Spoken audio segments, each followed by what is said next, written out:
Christmas Eve, many years ago, I lay quietly in my bed. I did not rustle the sheets. I breathed slowly and silently. I was listening for a sound a friend had told me I'd never hear. The ringing bells of Santa's sleigh. There is no Santa, my friend had insisted, but I knew he was wrong. Late that night, I did hear sounds, though not of ringing bells. From outside came the sounds of hissing steam and squeaking metal. I looked through my window and saw a train standing perfectly still in front of my house.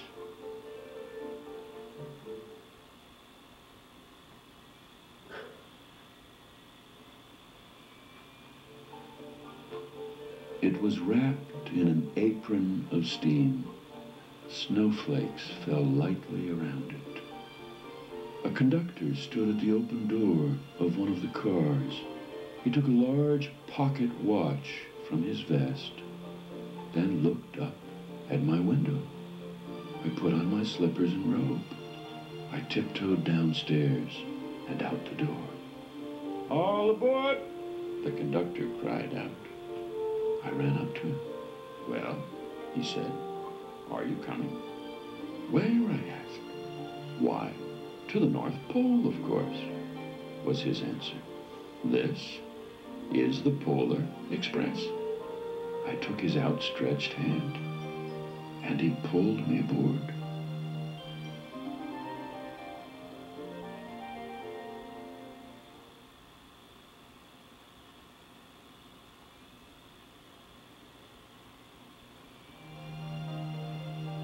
The train was filled with other children, all in their pajamas and nightgowns.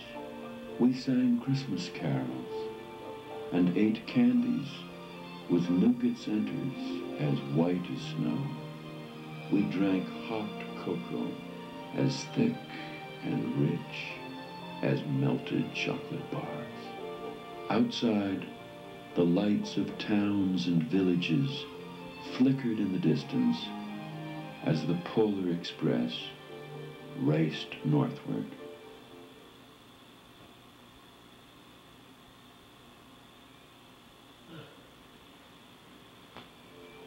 Soon there were no more lights to be seen. We traveled through cold, dark forests where lean wolves roamed and white-tailed rabbits hid from our train as it thundered through the quiet wilderness.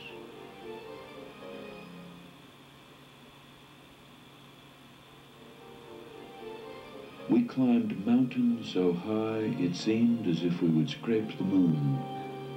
But the Polar Express never slowed down. Faster and faster we ran along, rolling over peaks and through valleys like a car on a roller coaster.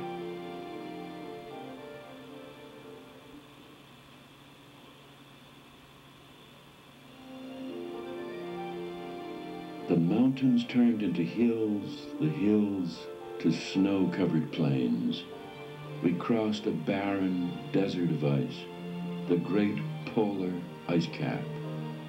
Lights appeared in the distance. They looked like the lights of a strange ocean liner sailing on a frozen sea. "There," said the conductor, "is the North Pole."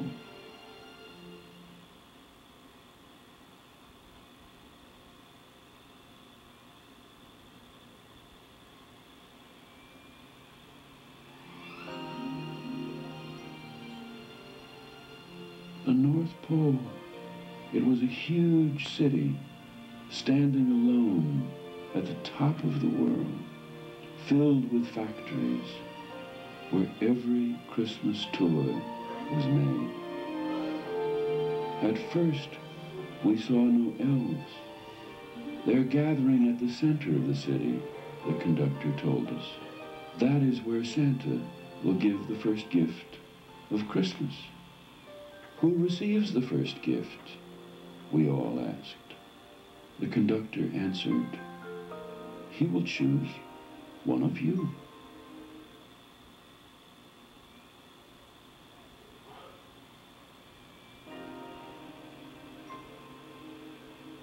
Look, shouted one of the children, the elves. Outside, we saw hundreds of elves. As our train drew closer to the center of the North Pole, we slowed to a crawl. So crowded were the streets with Santa's helpers.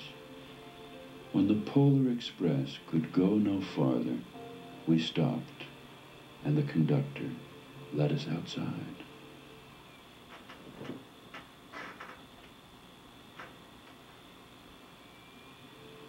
We pressed through the crowd to the edge of a large open circle.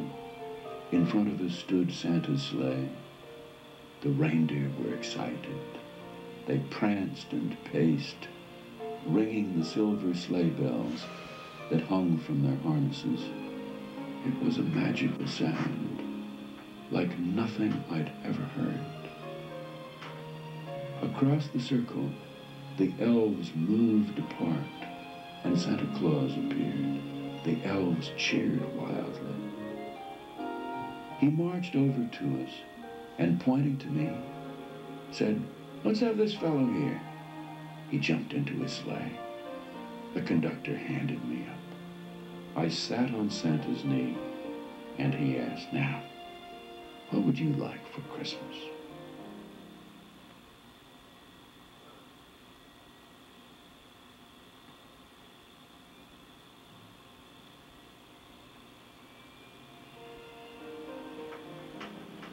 I knew that I could have any gift I could imagine, but the thing I wanted most for Christmas was not inside Santa's giant bag.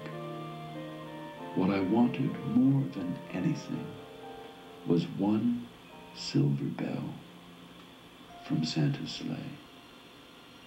When I asked, Santa smiled. Then he gave me a hug and told an elf to cut a bell from a reindeer's harness. The elf tossed it up to Santa. He stood holding the bell high above him and called out, the first gift of Christmas.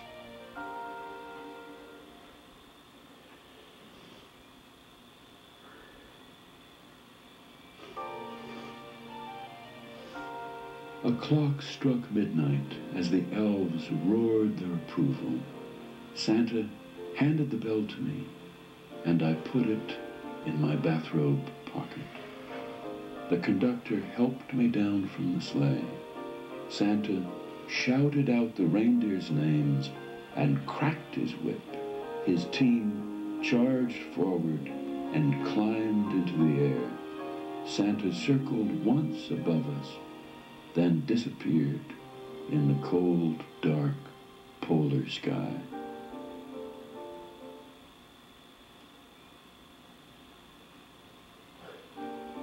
As soon as we were back inside the Polar Express, the other children asked to see the bell. I reached into my pocket, but the only thing I felt was a hole. I had lost the silver bell from Santa Claus's sleigh.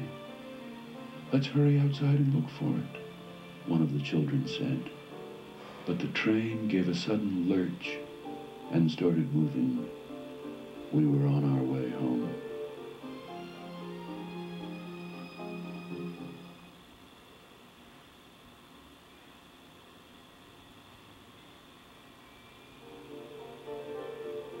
It broke my heart to lose the bell. When the train reached my house, I sadly left the other children. I stood at my doorway and waved goodbye. The conductor said something from the moving train, but I couldn't hear him. What? I yelled out. He cupped his hands around his mouth. Merry Christmas, he shouted. The Polar Express let out a loud blast from its whistle and sped away.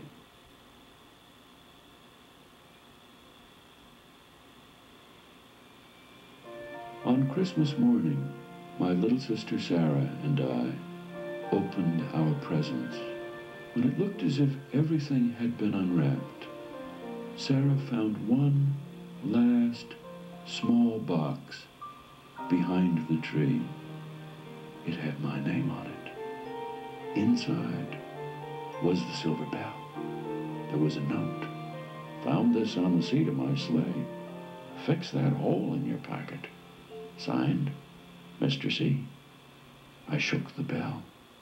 It made the most beautiful sound my sister and I had ever heard.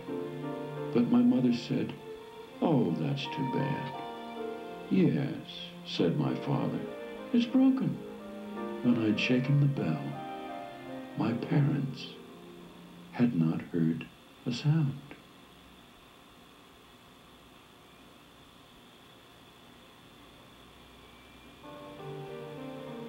At one time, most of my friends could hear the bell, but as years passed, it fell silent for all of them. Even Sarah found one Christmas that she could no longer hear its sweet sound. Though I've grown old, the bell still rings for me, as it does for all who truly believe. City sidewalks, busy sidewalks, dressed in holiday style.